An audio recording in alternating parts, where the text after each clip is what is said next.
against the good. And to corrupt the youth was to essentially use them in such a way where it was all for your benefit and nothing else. And of course, what is amazing about this is that Socrates does neither of these things, but he is also flirting with those things. What? He is also so when you we don't know that he wasn't a pedophile. Well, I mean, different society, different time. Obviously by today's standards, not good shit at all. Never should be done. But ancient Greece. Dude, those guys were going outside and getting killed by animals. They would fight tigers with their bare hands. This is crazy. Not tigers. But I'm sorry. Lions, Mesopotamian lions. Yeah, even you're right. lions would be extincting the Eastern Mediterranean. These are the Greeks. They had no health care, and they invented UFC. They went, we have no health care, but we need to beat the shit out of each other to the point where we can't even see straight. And so these were these guys. And Socrates is a person who thinks the deviant thought, who thinks against what the elites want. And this is the challenge of Socrates, because and his best dialogue is it's not Lysis, I forget the name, it's the one with courage. So he goes up to a general and an actual warrior who has actually experienced battle and is acclaimed. And he goes, "Can you tell me what courage is?" And by the end of the dialogue, they all agree, we don't know what courage is, but we've experienced it. What do you do with that? I mean, seriously, how undermining is that a thought that the warrior who has stood up for himself and others in battle, and the general who has made decisions knowing his reputation was on the line with every single decision, neither of them know what courage is? That's what you're supposed to conclude. I mean, that was irreverent. I mean, that was deeply to the Athenian society. You did not question that knowledge of someone who had actual experience of what courage was.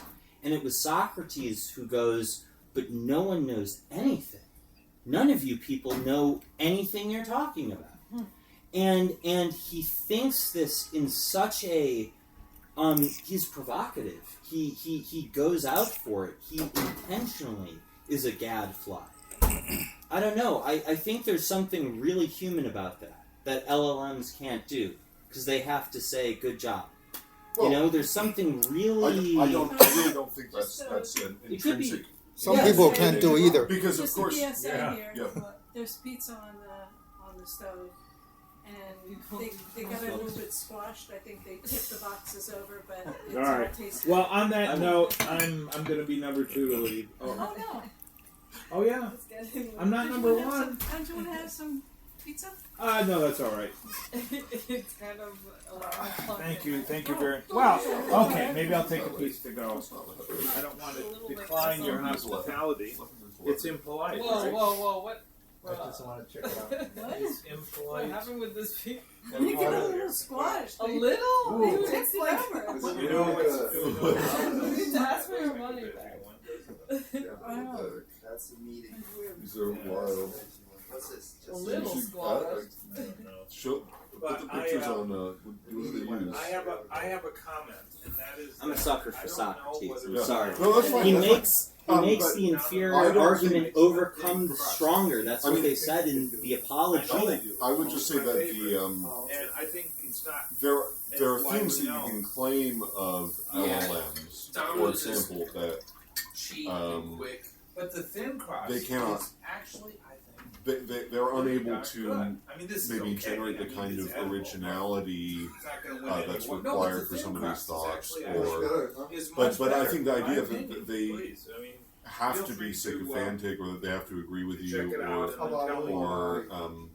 or even, I mean, Well, I don't know, because I you like can your you can crust. try. You can ask it to do I've different experimented all things, sorts too. of things, right? Like ChatGPT has all these options for giving Well, it they your have- own personal I like the things instruction, that I which is have. essentially Or a I little think they should, additional but they have. fine tuning that you can I don't add know on what- top how of the they- model. just for your They're instance of it's ChatGPT. a Yeah, I put the And cynic it's very personality model. solid on the I- bottom. so- It gives me some sarcastic I, jokes. this is even before they started getting really into this. I was experimenting with it. I created a whole bunch All of right, different very good. personalities for it to try So out. that's fine.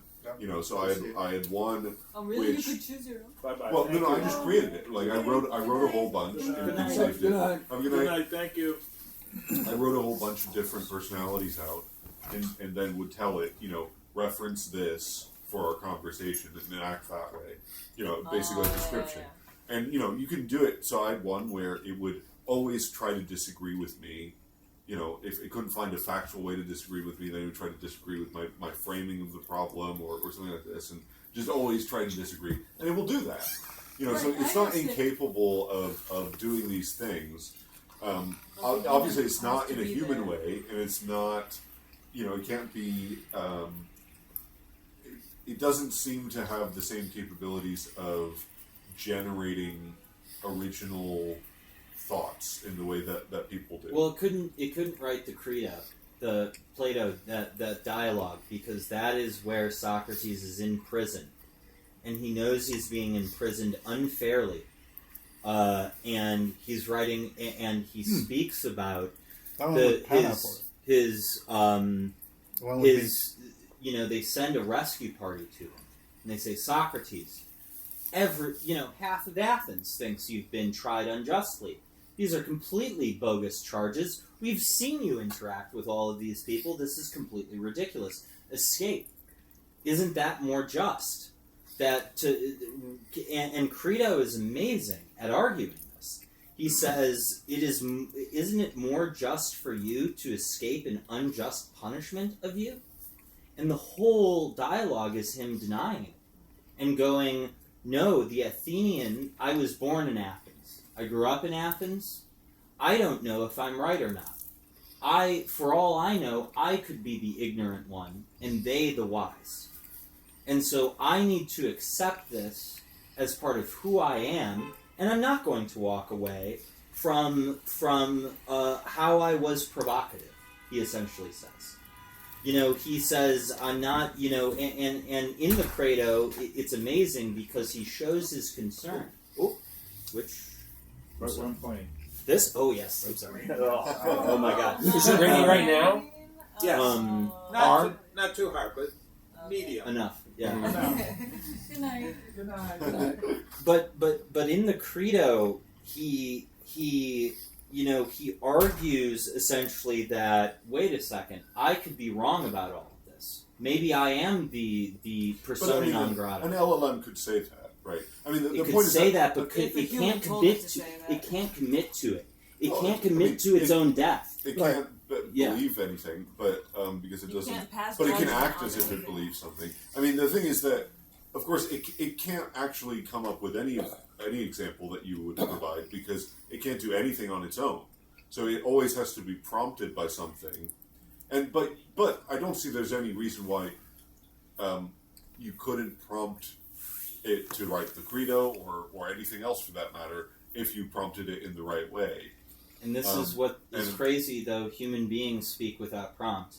They'll just go up and they'll just blast you with it. You can, all those preachers on Michigan Avenue, who's that guy? He's a celebrity now. You're going to hell. He's out there all day. He's still around. I don't think he's there as frequently. As He doesn't need a prompt. He doesn't need a prompt to give me that. He just does it to me, and no one likes it, but he does it anyway. He does it And unconsciously, that that's is for the sure. beauty of Socrates, is that he does it anyway. And this is what I love, is that the Credo shows how much those charges were completely bogus, because it shows how loyal he was to the state of Athens, which was with the contention with the corruption of the youth. And then at the end of it, he says, I forget which god, but he says, sacrifice a rooster to this specific god. Very specific, like ridiculously traditional god.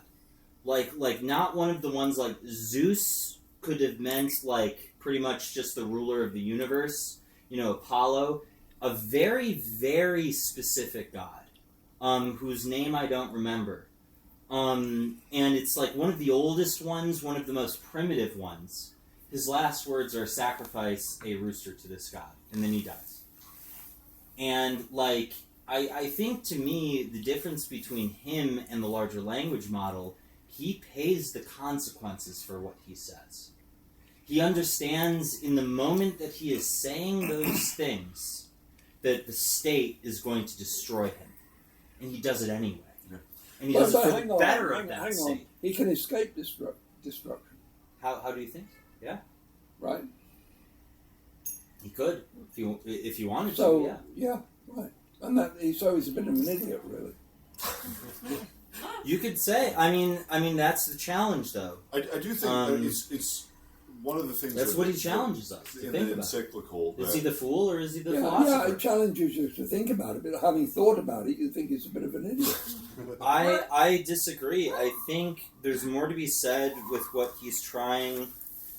I think that he realizes a certain humility that's hard to fathom. Because I think what he discovered was that no matter how well he himself justified his positions to himself, he knew that there was always ignorance. He knew that there was always this problem. This is the basic idea here is, well, I might be wrong. Mhm. Well, that's true, but it's true of anything. Yeah. Whatever you decide to do, you might be wrong. He might be wrong in thinking that he might be wrong, and in fact, he might be entirely right.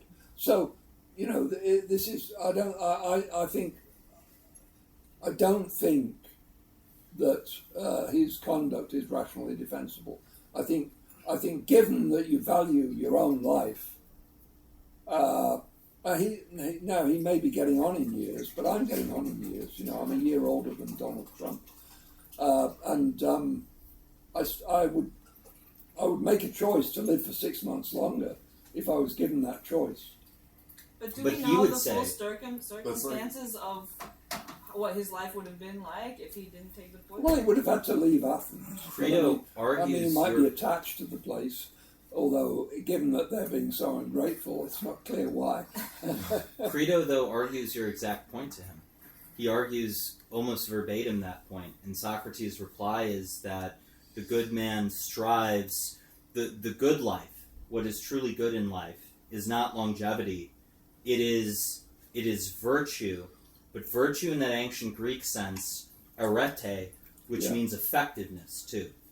So I think one of the biggest problems is that Socrates, when you look at that argument, he seems foolish because he's saying the good man doesn't care how long he lives, he cares only that his life is virtuous. And you would go, but why? The reason is that the virtuous is what produces growth. And that is what Socrates... Socrates was always But what that surrounded, comes down to is that it's virtuous to obey the state. But I think And he would say... that's questionable. But wait, I if agree he with you, lived, yeah. that he wouldn't have been allowed to continue teaching and working and living in Athens. Well, he'd have right? to You'd move to somewhere. a different spot in the Mediterranean. I mean, But come that's not on. what he wanted to do, though. Oh. Well, you I know, think- So you couldn't. So maybe Hubris on it its wouldn't own. be a virtuous life in his view to continue that way. So it was You better could to have made end it it. work. You could have made it work. I'd like to. I hear what you're saying. I think, though, for me, there's something convincing in his argument that the good life is a life where your effect as a human being is one that makes others grow. And that you can live 1,000 years, and if you don't do something like that, your life is not worth it. I mean, this is part of, in the Apology, he says, the unexamined life is not worth living. He says that if you don't examine it, if you don't do the things we're doing today, then it is literally not worth living. And he means it.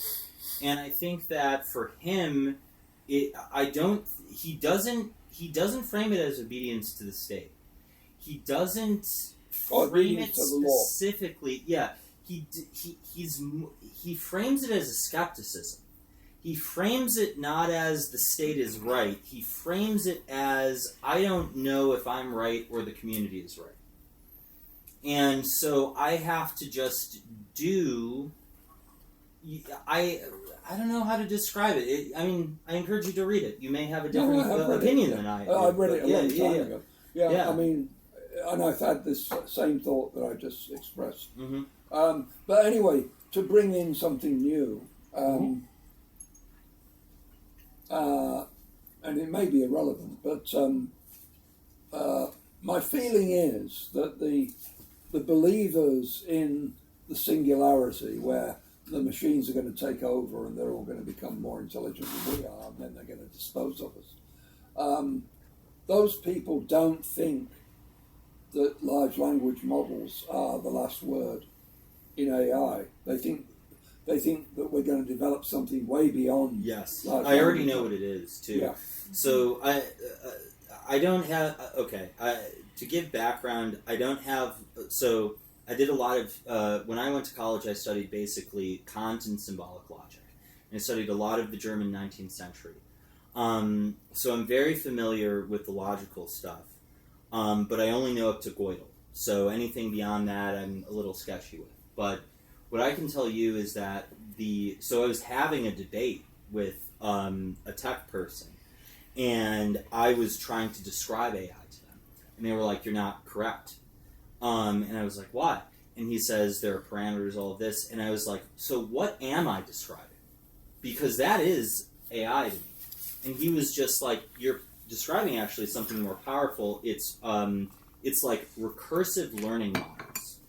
So I thought, and this was very interesting, I thought what AI was doing, what they programmed it to do, which is not what it's doing, is I thought what they did initially was they had a system and they gave it all of this stuff, and what it did was through all of the processing all of this information, it then changed its base code and patched in something else to keep it to learn.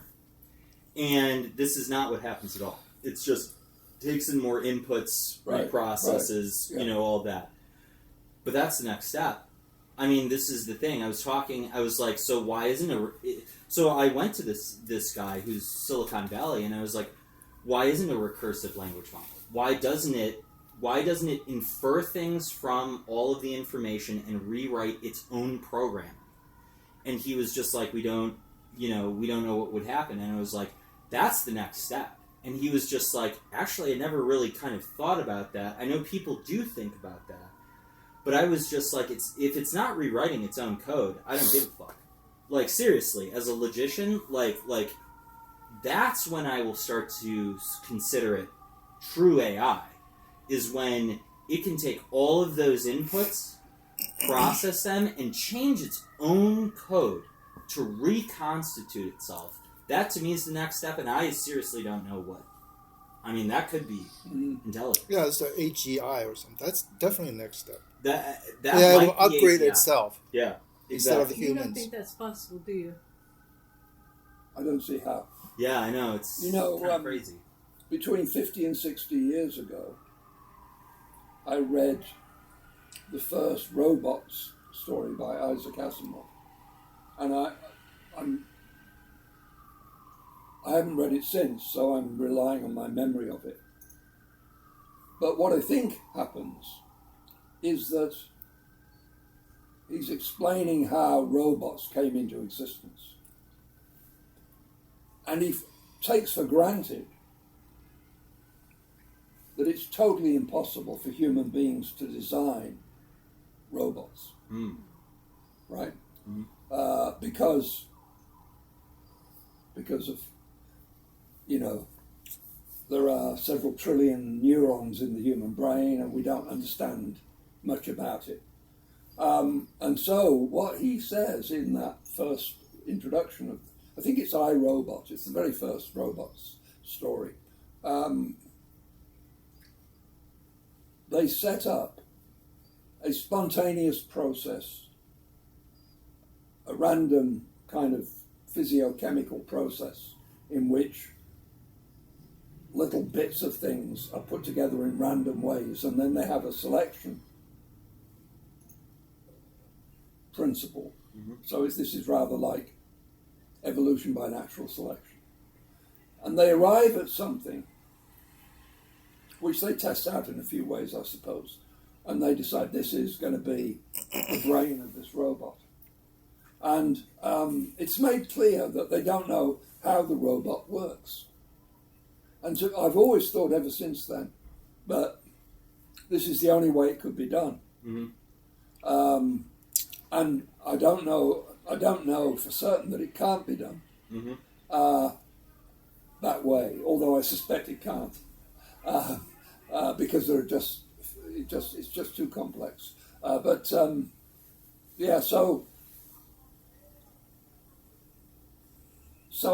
you see, LLMs are obviously never going to become, while remaining LLMs, conscious.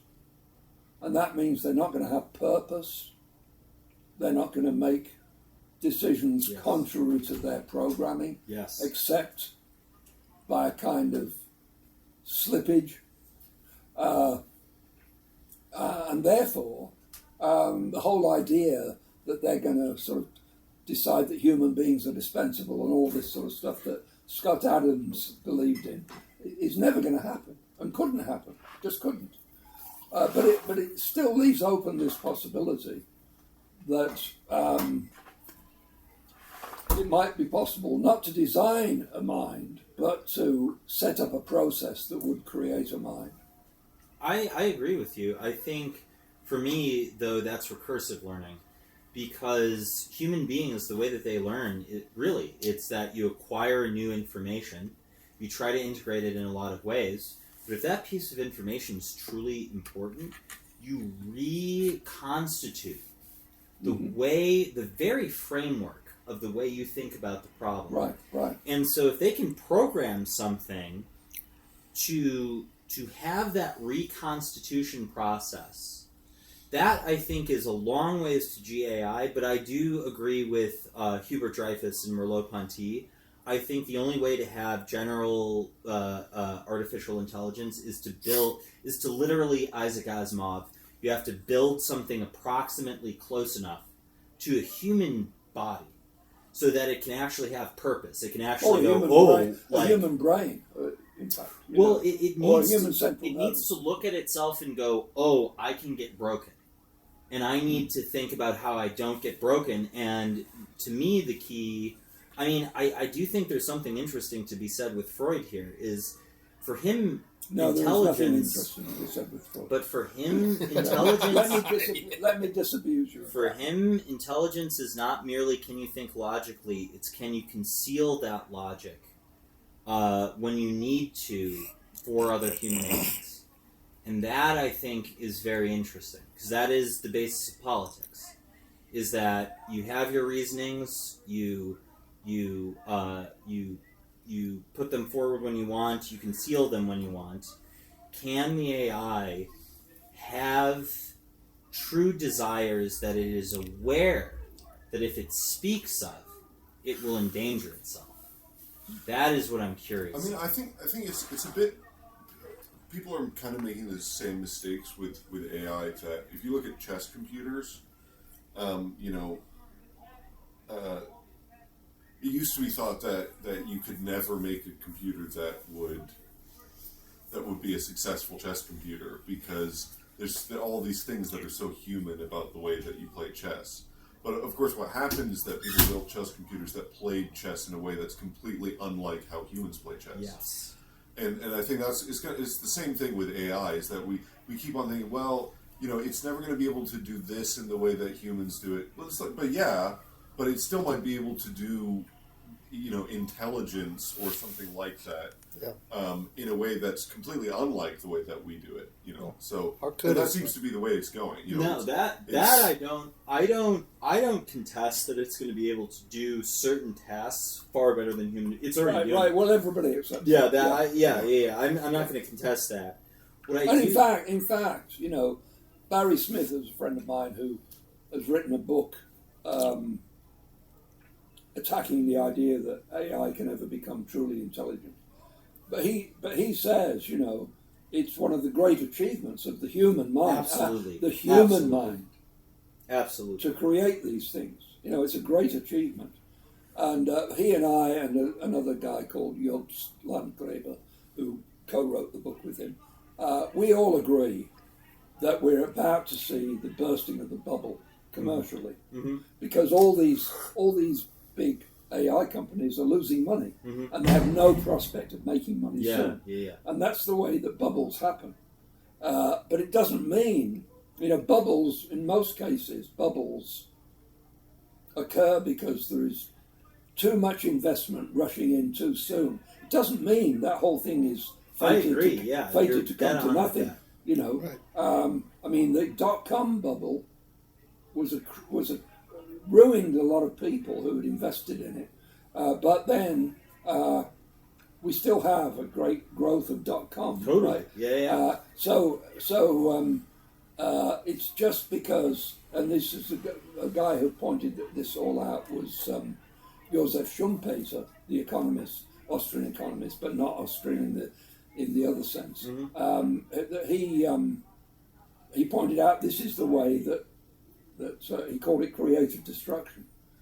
This is the way that capitalism operates. It's not the way an omniscient mind would plan it, because people rush in and they think this is too good to miss, and then they all lose their shirts, except for one or two. It could be, when you were saying that, I was thinking maybe Google's on the right track. And all these other things like AI. What's AI? Open AI. Those people are all going to be blown out of the water. But one of the players in all this is going to not be spectacular at first, but is going to ride out, and they're going to gain on it. So I mean, the general point is that there's a lot of nonsense talked about AI, and people have all kinds of silly ideas about the singularity, about machines taking over and running everything and dispensing with human beings, all that stuff. It's all nonsense. But it's AI itself, and it's misnamed because it's not intelligent at all, any more than a table of logarithms is intelligent. Yes. Yes. But it's got a great future, actually. To me, AI is another iteration of, I know this sounds a little crazy, but AI is another iteration of Darwin, because what Darwin showed was that actually what looks like design is in fact the composite of billions of years of process. Right. That unfathomable depth in terms of the process of knowing. And what AI is doing is that it is essentially doing the same thing but with technology. It's saying, wait, you thought intelligence only was this thing, but in fact, it is this conglomerate effect. That's being metaphorical. Totally. Yeah. And it is metaphorical. But I think like the genius and the downfall of it are the same. Because the genius of AI is what it does is that it essentially says, okay, instead of having a real rational mind like a human being, what we can do is we can just take a shit ton of data, just all the way, as much data as we can, smash it all together, and we get something that approximates this and can actually help us do all of this stuff. I think that there is something to be said about that, but at the same time, I mean, this is where Darwin has issues too. Of course Darwinianism, of course natural selection is the basis of how we understand evolution. But, it took so long for us to get to epigenetics because there was the dogma around Darwin. Because everything had to be natural selection. And Lamarck was bunk and all that sort of stuff. Lamarck is still bunk. But I call epigenetics Lamarck's revenge. Because it is the grain of truth within Lamarck happens in epigenetics. And Darwin won out. Let me be very clear about this. Darwin won, but he missed that there were epigenetic effects. And this, to me, is I think there's an allegory. Well, he there's didn't a know there metaphor. were genes. Yeah. Well, there's an allegory going on here because I think there is something to be said for the individual human being, how they put things together in these ways. That LLMs can only do through statistics, but I don't know. Yeah, and there is the point made by, I'm going to forget his name, the guy who's been arguing with Dawkins recently. Peterson? No, he's not that famous. I don't like him. He's a biologist. But basically, the organism has something to say. Yes. It's not just Yes. a translation of its genes. Yes. And in a way, you can start looking at it slightly differently. And the organism controls the genes and uses the genes. And then you get a different perspective on it. The greatest example of this is locusts. So locusts are grasshoppers until they become locusts. I don't know the specifics of locusts, but I think this is applicable in other ways. I'll go with you if you're getting. Oh, I was yeah. I mean, not quite now, but so I just didn't want to forget that. Well, I still want to keep talking, but so with. I don't know if this is true for locusts, but it's true for some animals, humans included. Actually, the example with humans, if you've been exposed to trauma, like extreme trauma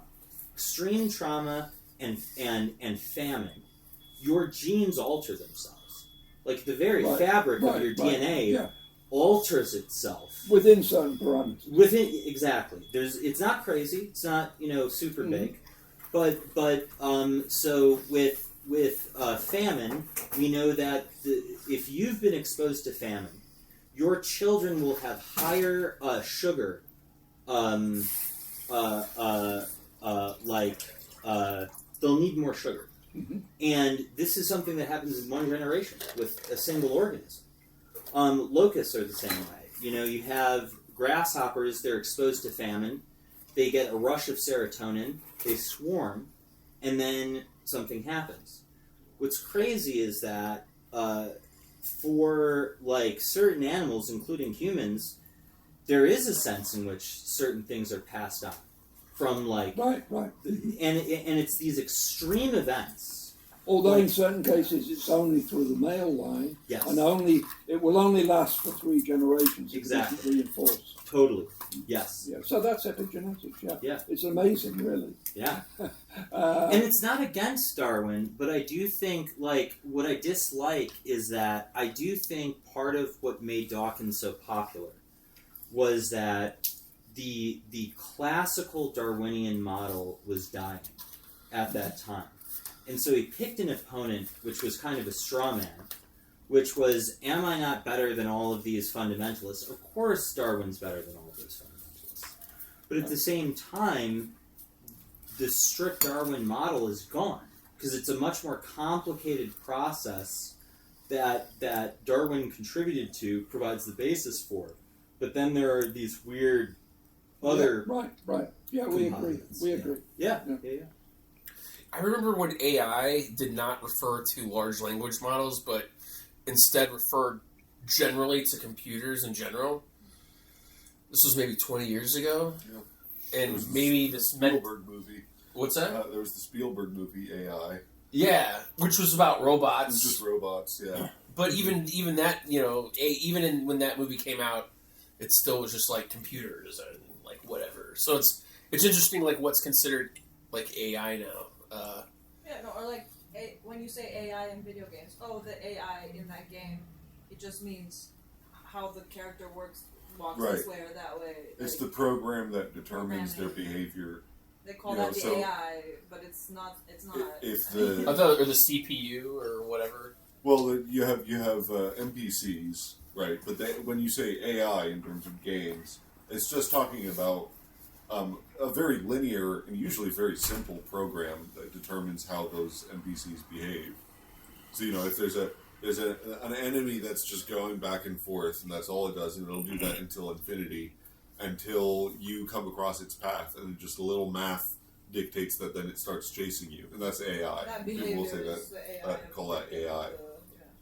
So it's a very loose term, I think, and so then people come up with AGI because they're trying to come up with something that means something more. But I think this is just playing into this whole, when What's the G stand for? General. artificial general intelligence. But it's basically just a made up. I mean, none of these really mean anything.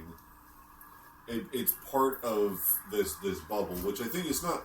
The bubble is just because everybody. There was the initial cell of the idea was that it was going to be exponential, and it turned out to be linear. That's all. And so it's still linear growth takes you a long way, but it takes, it's not as quick. There isn't that giant, singularity. So the singularity doesn't seem to be coming. But that's everybody was told it was the Kurzweil thing that the progress is going to be small, and then it's going to just shoot up, and then it's going to take over. And it's going to design itself, and then and we're all realizing that that's not actually going to happen. And in this little group, we've already decided that that's wrong. Yeah. So that's good. We can move on from that. Well, but I think even actually the tech people are coming to grips. Yeah, well, that people in little groups always think that the experts are coming to our point of view, and sometimes they're right. And let's hope we are. But I actually think the real threat of AI is something nobody ever talks about. What's that? And that is the destruction of poetic sensibility. Oh? Right. The AI is a statistical normalizing machine. Right. So, I often think about various famous poetic lines. And recently I've been thinking about how AI would deal with them. There is this line from Wordsworth. Wordsworth was somebody who, in his youth, was a revolutionary, supported the French Revolution. And then, through bitter experience, he became a kind of conservative. And he wrote the line, or the two lines, describing the experience of what it was like to be young and an enthusiast for the French Revolution at its beginning. He wrote the lines, "Bliss was it in that dawn to be alive, but to be young was very heaven." And imagine an AI co-pilot, looking at those lines and saying, well, bliss was it in that dawn, come on. It was a bit confused. Putting the subject, putting the object in the sentence before the verb. This is very unnatural and stilted and awkward and very heaven. This is, why not? Grammatically incorrect. Why not something like supremely paradisical? Right. But it wouldn't come over with paradise. Well, no, it would come up with something even worse. I'm too creative to think about an AI, how it would do it. But it would come up with something. And the point is that those lines, bliss was it in that dawn to be alive, but to be young was very heaven. That's been quoted thousands and thousands of times when people in the English-speaking world want to describe what it was like to be in love with an ideology when they were young. And it doesn't prejudice whether you're going to be disillusioned and give up on that ideology or whether you're not.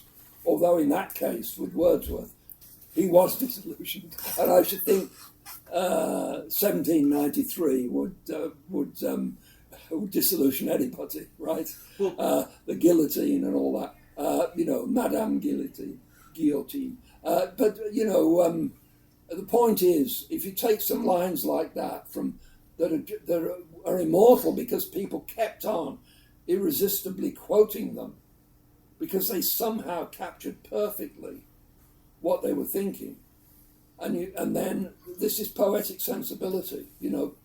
Poetry consists of these compelling and usually somewhat unexpected combinations. There's always something of a words. bit odd that makes you sort of, it grabs your attention. Yeah, right. The oddity, It's just something maybe slightly part of the wrong charm. about it. Yeah. Yeah. A perfect example of this is E.E. Cummings. Like, E.E. Cummings' poetry is impossible to write. It's just impossible to write. I'd highly recommend getting. That sounds like a challenge.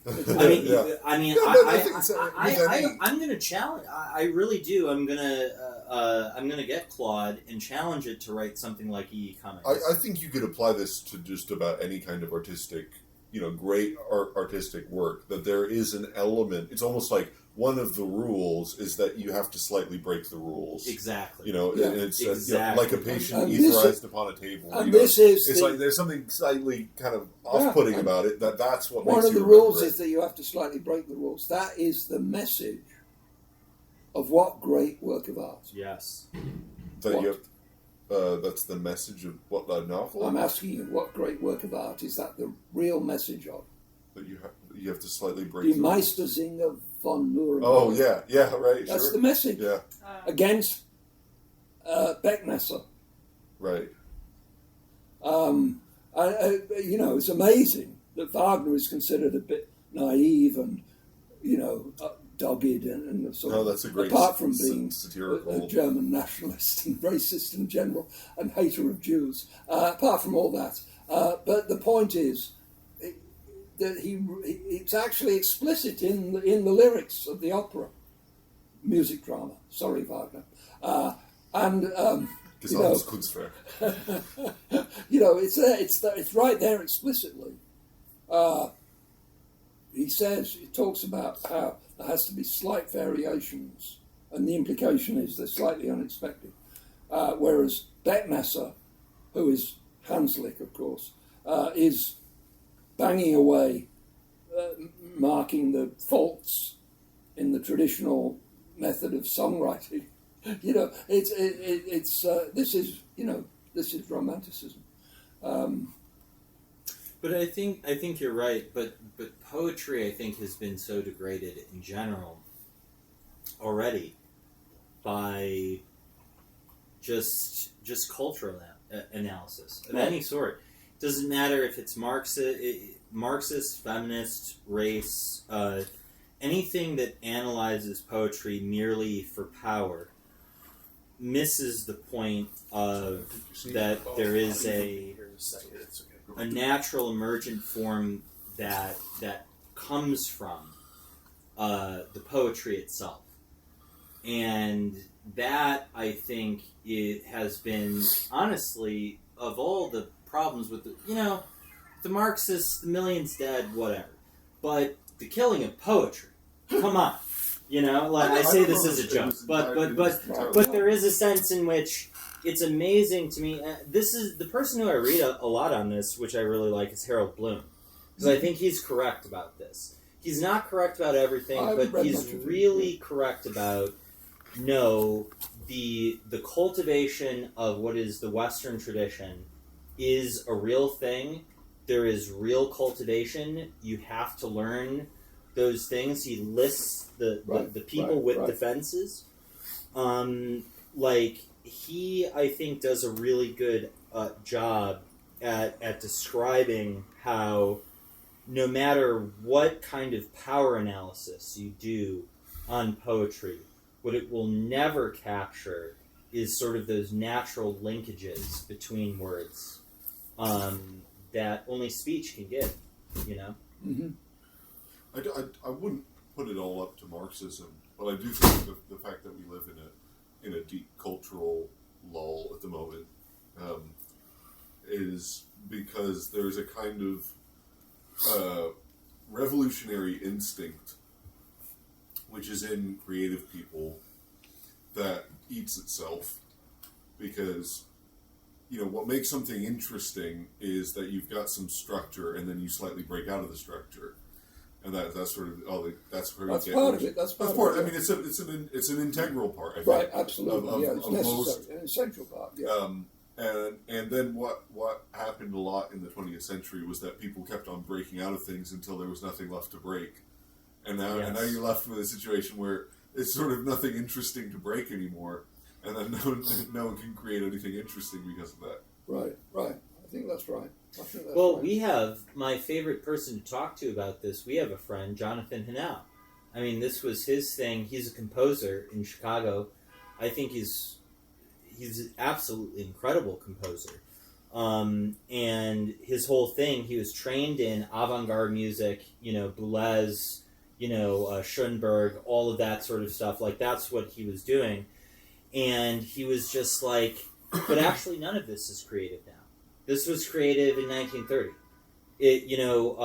Another Boulez rendition, another, like, avant-garde rendition of just weird sounds in places. That's not actually revolutionary these days, because it's been done before. It's already, all of the forms have been broken from. And so he had to make this decision at the end of, his music school. Do I continue with this? And he said no. Because he was just like, I don't even know where to go from this place. Mm-hmm. Because you can't even have sounds just, Stockhausen already did it. Just sounds, in a soundscape. That's Stockhausen. Done. So he decided to go back to minimalism and romanticism and have crazy rhythms, but with all harmonics. And he's been panned by the entire academic establishment for this. Is that right? Yeah. Well, but of course, everybody loves his music now. I mean, I highly encourage you listen to it. I mean, you listen to it and you're like, this sounds like a guy who really knows what's going forward. Which parish is he now? The Gertrude's. Okay, because I haven't been up there. I haven't been up to see Jonathan since he's left St. Vincent de Paul.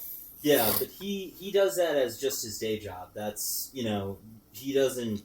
Sure. He, as he will tell you, he loves the position. He loves the parish. He loves doing all that stuff. But if he were given the opportunity, to be a full-time composer, he's not going to turn that down either. So does he still do the piano and choir? Or does he do an organ, or do you know what he does? Oh yeah, he started work on his next album because he wants to do the 4 seasons. Oh. So he did winter, he did summer, and now he's going to do fall because that's what called him. And then he's going to do spring after, but he's writing the fall album right now. So I don't know when that's going to be finished, but I do think you're right that there's something to be said though for this creative process that he, it's almost like there was so much rebellion that he rebelled against the rebellion, and thank God he did, because his music is more listenable for it. So. That sounds like a move in the right direction. What bothers me about a lot of modern artists is that they behave as though they are research investigators. Yeah. And if you think about Eliot, he wrote Prufrock, which is absolutely brilliant and a great poem by any standard. Yeah. But why didn't he write 20 of those? Because he thought, I've done that, and that's my contribution. I've done the research, and this is the result, and now I'm going to move on and write the bloody Wasteland, which has got its points, but is April is the cruelest month. Yeah, right, of course. Yeah. Well, I think it's the same drive that. The same drive that brings you to kind of break out of whatever box is and do something original and creative is the same thing that makes you not want to stay there and iterate on it 100 times, because that would just get boring. But why not? If you found something that works. Because you want to do something new and exciting, Yeah, but you don't want to. Then this is the whole thing. It's if the you people read a lot of who what have people both of those instincts, who have right. both that revolutionary instinct, but also the iterating, those are the really exceptional ones. It's the people like Mozart or Beethoven or someone, you know, where they would just do one thing, and you know, they would be able to break out of the box just a little bit, just enough, but then iterate on it 100,000 times, and then strike upon gold because of that. Right, But that's exceptional. I mean, that's like 1% of 1% of 1%. But the underlying assumption here is that greatness is innovation. No, but I think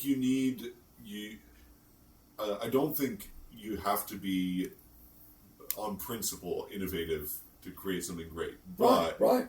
I think practically speaking, the only people who create great things have that innovative drive, to kind of Really? break something. Really? Do you think I the don't- B minor mass is notable for its innovations? I don't think so. Yeah, you're right. I was think just gonna say that.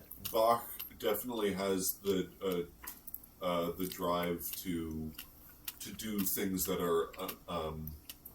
I mean, he was He unusual breaks for his rules. time. I love the He was B minor unusual for his mass. time. The interesting. Partly because he was writing music that was totally out of its time, because he was writing all this heavy counterpoint that no one else was doing at the time. They had all moved on to kind of like proto-galant thing, where it was all more about the emotion and this simpler, proto-classical. He was writing all this heavy, like, Buxtehude inspired counterpoint. So he was doing things that were considered not exactly. He wasn't following the trends. You know, he was doing something that was a bit more unique. Right, but he was being a kind of traditionalist, just hammering away at the old forms. I don't think he was. No, I think that's a miss. I mean, he was a traditionalist in some ways, but not in other ways.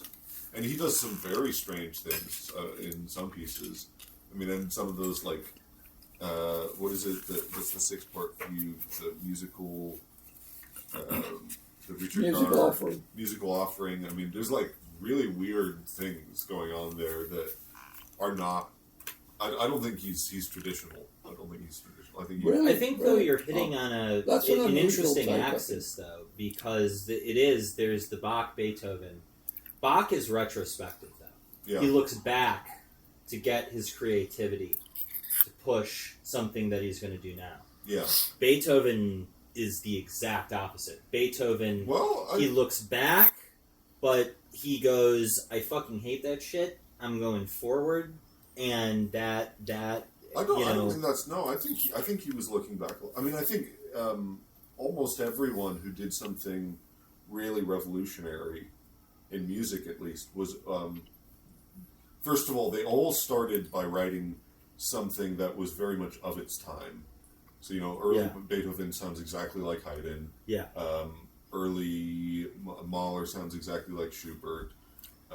You know, Or they all, Bruckner. or well, even before you discovered Bruckner, there's that piano quartet that it's all Schubert. Right. I've been to Bruckner's grave. But And early Bruckner sounds exactly like Schubert anyway. So, but the degree of innovation of I mean, it just but with Beethoven I mean, invents the new stuff that forms the too. stuff that he really gets out of the wheelhouse is much later.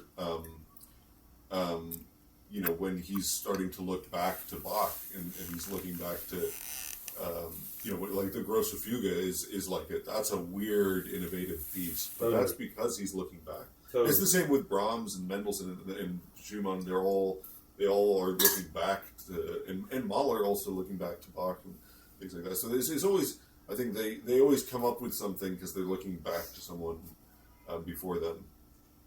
And Protestant art has not been able to progress beyond Bach, unfortunately. I wouldn't go that far, but you know. That sounds very dubious. This sounds like- Yeah, this sounds like something dubious. This is an Ayn Rand kind of opinion. Right. This is like But arbitrary. also, there is a truth to Justin, Excommunicating though. all the other artists. Bach, Right. though, is, you know, one of the greatest of all time. So if you like him, of course, then everything, you know, if you're a huge Bach fan, then of course everything's a decline, you know. But a good example is a real artist like some of the makers, like Gary Garibaldi. I mean, he's made like over 500 cellos, and because he loves it, you know, he's like pushing 80 or something, and he does it because he loves it. But he wants to do different things, you know. Yeah.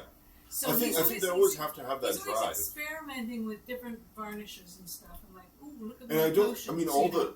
but even with the more with the composers that are thought of as more sort of structured and within the boxes, like Bach, or maybe even Mozart to some degree, the pieces that they're most known for, I think, always do odd things. There's always something slightly. I mean, he didn't do anything odd with like instrumentation or anything, but he definitely does odd things with harmony and with form and motifs. So if we're gonna have this discussion, I just want to make sure. Does everybody know who Aphex Twin is in this? Yes. Yeah. I only bring him up because I don't know who he is. So I'll play one of his things. We can even talk over it. But so Aphex Twin, I've known him. So to me, he is the most innovative in the later half of the 20s. He invented essentially electronic music in the way that we kind of conceive it today. There was a lot before. It's hard to describe, but he was essentially doing ambient music, kind of like electronic, atmospheric kind of music, at the same time that Brian Eno was doing it, but it was all digital. And he, to me, is one of these people who a biography needs to be made of him, because he's this child of the 70s, he rejects all politics, and he just kind of does his own, like, stuff. But he laid the foundations for all, like Moby, if you know Moby, if you know, really Daft Punk, all of those people derive from him. And I guess why I bring him up is this specific song, because this, to me, it's him writing a Bach counterpoint piece. But I don't know if it's counterpoint. It might be classical, but he writes this classical piece, and it's impossible for human hands to play on the piano. But it works by all the rules. And so to play it live, you need to do all of this like crazy like technique that is just way beyond. But it's all obeys the same rules. Let me pull it up. And this is all an electronic piano too. I think "Come to Daddy" is his most famous song. Yes, well, there's that one too. This is all new to me. I don't know who these people are. We have bigger speakers. Oh, that's the highest you can play? Yeah, this is as high as it goes. Oh. Well, you can pass it around, I guess. Yeah, but it's a loop piece.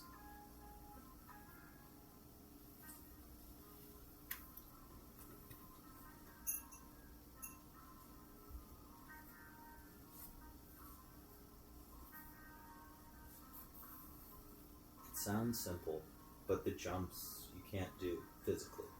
So who does that? He programmed it, so he has a digital piano, and he just I see. Or you can have two players do the same time. That when they do it live, they have two people kind of just Oh, when you said electronic music, that wasn't what I was thinking. I was thinking of like electronic dance music or something. This is his like only classical. He does do dance music, yes. He does all this dance stuff, and then he has this crazy new like all of this, and then he ends the album with this. It's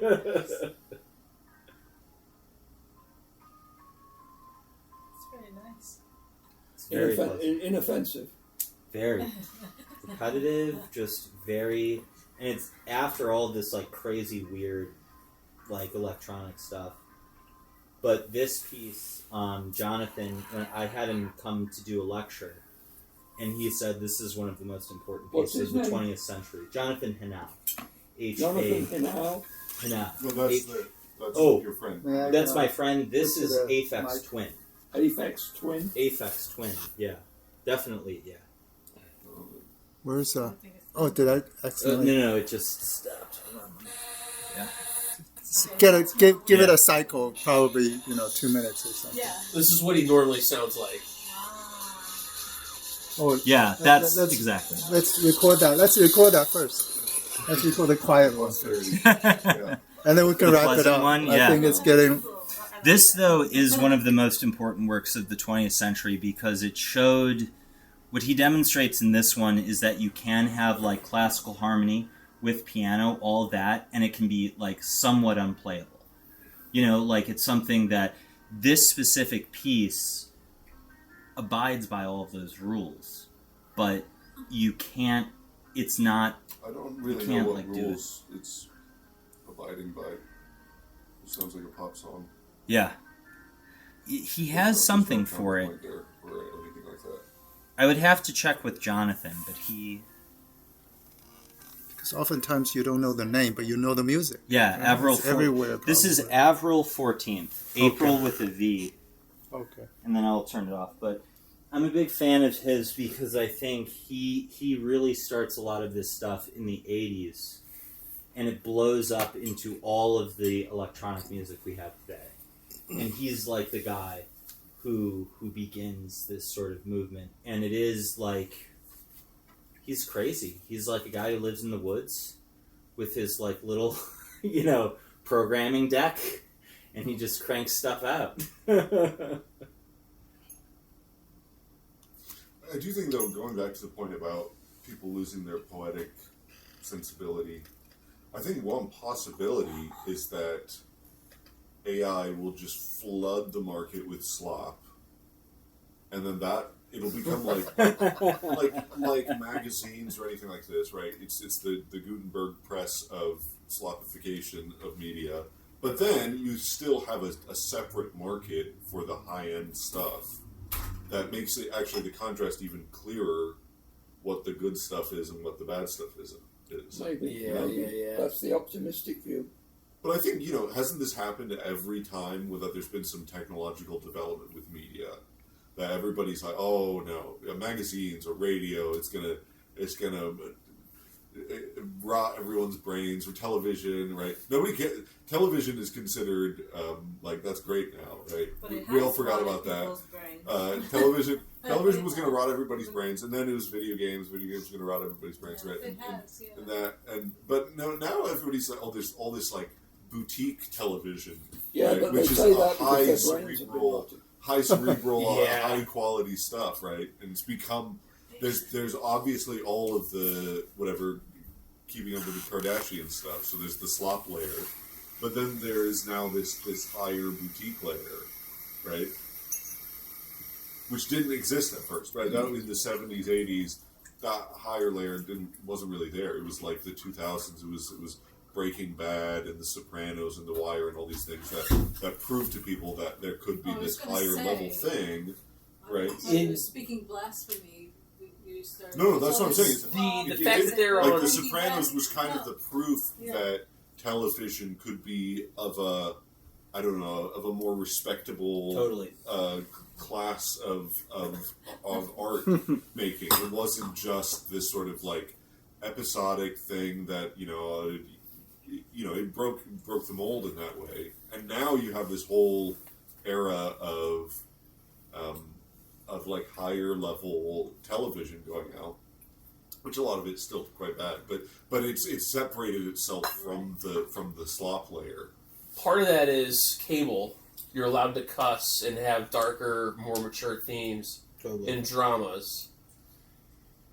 The rise of streaming, you could have more of that. You could have mini series that were you can kind of full story instead of line. having Hollywood adapt like a novel for a 2.5 hour movie, you could watch the 4-hour Netflix series or whatever. But also you could know that you weren't going to get canceled in the middle of it, so you could create a whole story that it wasn't just like, yes. oh, well, we hope that Fox keeps paying us for whatever. Right. No, we can actually plan out a whole storyline now because we know we have this whole season, and we've got 3 seasons registered, and whatever happens, we're going to be making those 3 seasons. So now we can actually plan for that. It's weird, like how the internet is, like, there's a fragmentation. There's no, like, monoculture anymore. I'd say the closest thing we have to a monoculture right now is The Odyssey, or any Christopher Nolan movie, like, really, like, or we talked to Barbieheimer earlier. Barbenheimer, yeah. But, like, since I think Game of Thrones was kind of the last moment that was really shared by, like, I think of, like, if you go to the dentist, does the dentist know what you're talking about? Yeah. And you know, maybe they know Barbenheimer, maybe, but probably not. You know, and probably Game of Thrones was kind of the last moment like that. If I wanted to find, like, there's so many bands that I discovered because I was able to have my parents were able to afford cable, so I was able to watch 120 minutes on MTV and discover bands that I probably wouldn't if I just, like, didn't have. So now you don't have that anymore. Now you have Spotify, and it's not tastemakers. It's not like VJs and, like, people in conference rooms creating playlists to play on the MTV.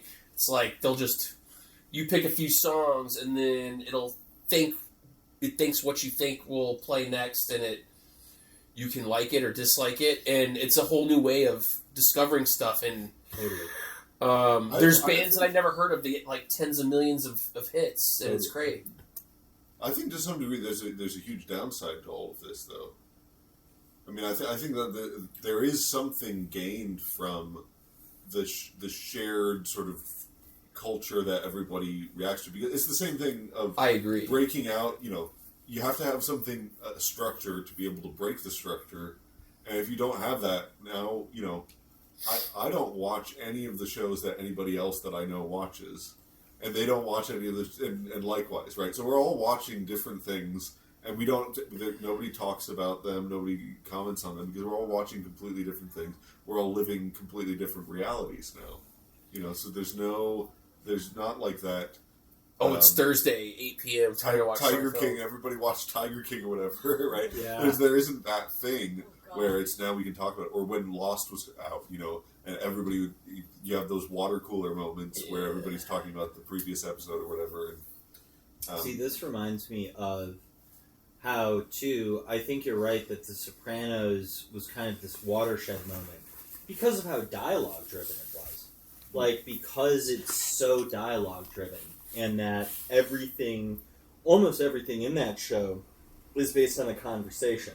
And based on not only a conversation, an Italian conversation, where everything is, you know, layers and layers. But to me, BoJack Horseman was kind of that same thing with, like, animated stuff, because it presents itself at first as just this zany adult comedy stuff, but then it takes this incredibly drastic turn into, like, all sorts of things that millennials are experiencing, family issues, trauma, all of that kind of stuff. And, like, that, I think, is one of the greatest,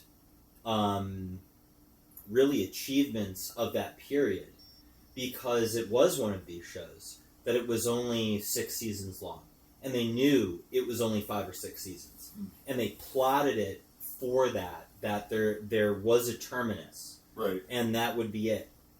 And also, I think that this idea, too, that you have an end point is so important, because then they really planned how to structure everything. Right. They planned how to make sure everything leads up to the end. And it was, I mean, I couldn't believe the depth. I mean, there's one episode in season 5 where it's a cartoon horse talking at his mother's funeral for 30 minutes. And if anybody told me it was just a cartoon horse going back and forth between a casket, I would have been like, you're totally insane. This is a shitty cartoon. I'm not even going to watch it. But when you get to that point in the film and it's just a 30-minute, his eulogy for his own mother, you're just like, holy shit, what the fuck is going on here? You know, I just spent 30 minutes, like, watching a horse, an animated horse, pace, you know, his mother's casket, and deliver the greatest elegy I've ever heard in my life. And I'm just like, that's the most avant-garde thing I've ever seen in my life. Because the whole point of cartoons is to have situations that are not normal. To have that imagination that you can, like, do whatever you want with cartoons. And then you're telling me that we're getting, like, a very, not only normal, but, like, normal uncomfortable situation, you know, of this guy who doesn't like his mom giving a eulogy for her. Like, that's amazing, you know? And it was only possible because of those market conditions that made it that way. So, yeah.